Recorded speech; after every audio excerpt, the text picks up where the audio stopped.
నమస్తే welcome to our channel నేను సౌజన్య విశాఖ పోర్టులో దొరికినటువంటి డ్రగ్స్ కి సంబంధించి సంబంధాలు అనేటువంటి పురంధేశ్వరి గారికి ఉన్నాయి వారి కుటుంబ సభ్యులకి వాళ్ళ బంధువులకు కూడా ఉన్నాయని చెప్పేసి పేరు నాని చేసినటువంటి కామెంట్స్ రాజకీయంగా చాలా ప్రకంపనలు సృష్టిస్తున్నాయి మరి అంశానికి సంబంధించి మనతో మాట్లాడడానికి వారి విశ్లేషణని మనతో పంచుకోవడానికి ఈ రోజు మనతో పాటు ఉన్నారు సీనియర్ పొలిటికల్ అనలిస్ట్ అంకం రావు గారు ఉన్నారు వారితో మాట్లాడదాం నమస్తే అండి నమస్తే సౌజన్య గారు విశాఖలో దొరికినటువంటి 20,000 కేజీల డ్రగ్స్ కి సంబంధించి ఇప్పుడు పేరు నాని చేసినటువంటి కామెంట్స్ ఏవైతే ఉన్నాయో బీజేపీ నేతలు చాలా సీరియస్ గా తీసుకుంటున్నారు సో పురంధేశ్వరి గారికి సంబంధాలు ఉన్నాయని వారి బంధువులకు కూడా ఏదైతే ఎక్స్పోర్ట్ కంపెనీ ఉందో సంధ్య ఆక్వా ఎక్స్పోర్ట్స్ కంపెనీ లిమిటెడ్ కి సంబంధించి వాళ్ళకి సంబంధాలు ఉన్నాయని చెప్పని చేసిన కామెంట్స్ అంటే బీజేపీ వాళ్ళు దీన్ని సీరియస్ గా తీసుకుంటారా అనుకోవాలా లేకపోతే చూడనట్టు ఉంటారని అనుకోవాలా అంటారా అంటే భారతీయ జనతా పార్టీ వాళ్ళు గతంలో కూడా పురంధేశ్వరి గారి మీద వ్యాఖ్యలు చేసినప్పుడు చర్యలు పెద్దగా లేవు కానీ ఇప్పుడు పరిస్థితి వేరు ఆ రోజు పరిస్థితి వేరు ముఖ్యంగా ఈ రోజు మాట్లాడుకోవాలంటే 2 సంవత్సరాల క్రితం జరిగినటువంటి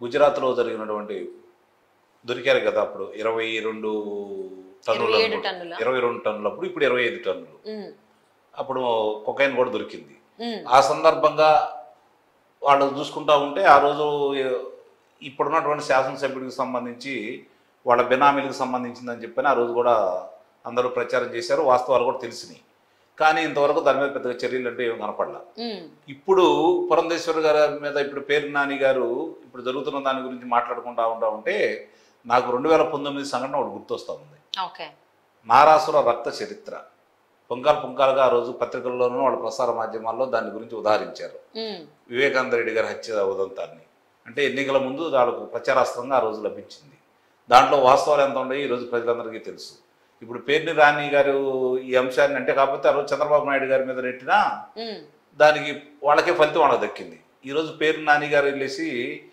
భారతీయ జనతా పార్టీ అధ్యక్షురాలు పురంధేశ్వరి గారి గురించి మాట్లాడటం మాత్రం చాలా తీవ్రంగా పరిగణిస్తారు అందుట్లో ఎలాంటి సందేహం కూడా లేదు ఇప్పుడు ఎన్నికలు రాబోతున్న ఈ సమయంలో మే 13న ఆంధ్ర రాష్ట్రంలో ఎన్నికలు జరుగుతున్న సందర్భంగా పేర్ని నాని గారు ఇలాంటి అనాలోచిత వ్యాఖ్యలు చేస్తారని అయితే భావించలేదు నేను కానీ ఆయన మాట్లాడారంటే దీనికి పరిణామాలు చాలా తీవ్రంగానే ఉంటాయి అందుట్లో ఎలాంటి సందేహం కూడా ఏం లేదు ఇప్పుడు అంటే దీన్ని బట్టి నాకు అర్థమవుతుందంటే నరసాపురంలో రఘురామకృష్ణరాజు గారిని అలాగే రాజమండ్రిలో పురంధేశ్వరి గారిని తిరిగి లోక్సభ సభ్యులుగా పోటీ చేయించకుండా ఉండాలని వాళ్ళు విశ్వ ప్రయత్నం చేస్తున్నారు ఆ కుట్రలో భాగంగానే అయితే నేను భావిస్తున్నాను ఇక్కడ అంటే రాజమండ్రి నుంచి పురంధేశ్వరి గారు ఇంట్రెస్ట్ చూపిస్తున్నారు కాబట్టి ఆవిడ ప్లేస్ లో సోమ్ వీర్రాజు గారు వస్తే వైసీపీకి అనుకూలంగా నిస్సందేహంగా ఎందుకంటే రేపు పొద్దున గెలిచిన తర్వాత నిస్సందేహంగా వీళ్ళు మంత్రులు కేంద్రంలో మంత్రుల స్థానంలో ఉంటారు వీళ్ళు ఇప్పుడు గతంలో కూడా కేంద్ర మంత్రిగా చేసింది కాబట్టి పురంధేశ్వరి గారికి మళ్ళీ తిరిగి మంత్రివర్గంలో ఆయనకు స్థానం లభిస్తుంది అట్లాగే రఘురామకృష్ణరాజు గారు వీళ్ళిద్దరూ మంత్రివర్గంలో ఉంటే ఇక్కడ గతంలో వీళ్ళు చేసిన కుంభకోణాలు కావచ్చు వీళ్ళు చేసిన అక్రమాలు కావచ్చు అన్యాయాలు కావచ్చు వీళ్ళ మనుషులు చేయించిన హత్యలు కావచ్చు అన్ని వరుసనే బయటకు వస్తాయి కాబట్టి వాళ్ళిద్దరూ దాని గురించి తీవ్రంగా నిర్ణయాలు తీసుకుంటారనే భయం ఉంది కాబట్టి ముఖ్యంగా ఇక్కడ రఘురామకృష్ణరాజు గారిని అక్కడ పురంధేశ్వరి గారిని ఇద్దరిని కూడా భారతీయ జనతా పార్టీ తరఫున అభ్యర్థులు కాకుండా చేయాలని చెప్పని ఒకటి రాజమండ్రి ఒకటి నరసాపురం ప్రయత్నంలో భాగంగానే ఆ కుట్రలో భాగంగానే ఇప్పుడు పేర్ని నాని అనే వ్యక్తి ద్వారా ఈ విధమైన కుట్రకు తెరలేపారని అయితే నిస్సందేహంగా భావించాలి దీని అధిష్టానం కూడా గట్టిగానే వాళ్ళ నిర్ణయం వాళ్ళు చెప్తారు వీళ్ళు ఒకవేళ వీళ్ళు చెప్పినందువల్ల వీళ్ళు మాటలు నిజమని వాళ్ళు అయితే నమ్ముతారని నేను భావించడం లేదు చివరాస్త్రంగా ఇలాంటి ప్రయోగాలు ప్రయోగించారని చెప్పి అయితే నేను భావిస్తున్నాను అంటే ఈ కేసు అయితే ఎప్పుడైతే బయటపడిందో ఇంత భారీ స్థాయిలో డ్రగ్స్ అనేటువంటివి విజయసాయి రెడ్డి గారికి సంబంధాలు ఉన్నాయి అనేటువంటి మాట కూడా చాలా మంది ఆరోపణలు కూడా చేయడం జరిగింది సో అందువల్లనేనా ఇప్పుడు నెక్స్ట్ బీజేపీ నాయకులు అనేటువంటి పురంధేశ్వరి గారి పేరు తీయడం జరిగింది పేరు నాని అంటే ఒకటి గుర్తుపెట్టుకోండి ఇప్పుడు ఆంధ్ర రాష్ట్రంలో అధికారంలో ఉంది ఎవరు జగన్మోహన్ రెడ్డి గారు జగన్మోహన్ రెడ్డి గారిని కాదని ఏ పార్టీ వాళ్ళైనా సరే ఎవరైనా సరే ఇలాంటి చేయడానికి సాహసం చేయగలరా ఆంధ్ర రాష్ట్రంలో ఇంకోటికి హక్కు ఉందా ఆయనకు తప్ప ఇలాంటి డ్రగ్స్ తీసుకోవాలన్నా డ్రగ్గు దిగుమతి చేసుకోవాలన్నా గంజాయి ఎగుమతి చేయాలన్నా భూ కబ్జాలు చేయాలన్నా మనుషుల్ని మీద దాడులు చేయించాలన్నా వాళ్ళని సంబంధం లేకుండా వాళ్ళ మీద ఎలాంటి అభియోగాలు లేకపోయినా కారాగారాసం చేయించాలన్నా జగన్మోహన్ రెడ్డి గారు చేసినట్టు ఇంకెవరైనా చేయగలరా కాబట్టి ఇది కూడా ఆలోచించుకోవాలి కదా గతంలో జరిగినటువంటి నేను చెప్పినట్టు గుజరాత్లో ఆ రోజు బయటకు వచ్చినటువంటి దాన్ని ఈ రోజు వరకు ఏం చేశారు ఇప్పుడు కూడా దీనికి సంబంధించి వాళ్ళకున్నటువంటి కేంద్రంలో వాళ్ళకున్నటువంటి కొంతమంది వీళ్ళు రక్షించాలని ప్రయత్నం చేస్తున్నారు కదా.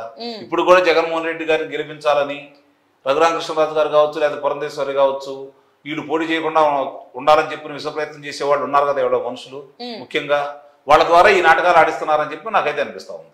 ఓకే, సో అంటే దీనిపైన ఖచ్చితంగా బీజేపీ పెద్దలు సీరియస్ గానే తీసుకుంటారు అంటారు. నిస్సందేహంగా ఇక్కడ ఒకటి మాత్రం అర్థమైపోయింది, ఏళ్ల ప్రభావం భారతీయ జనతా పార్టీ మీద ఉందా, పురంధేశ్వర్ గారిని నమ్ముతారా అనేది ఈ విషయంలో తెలిపోయింది ఇంకా.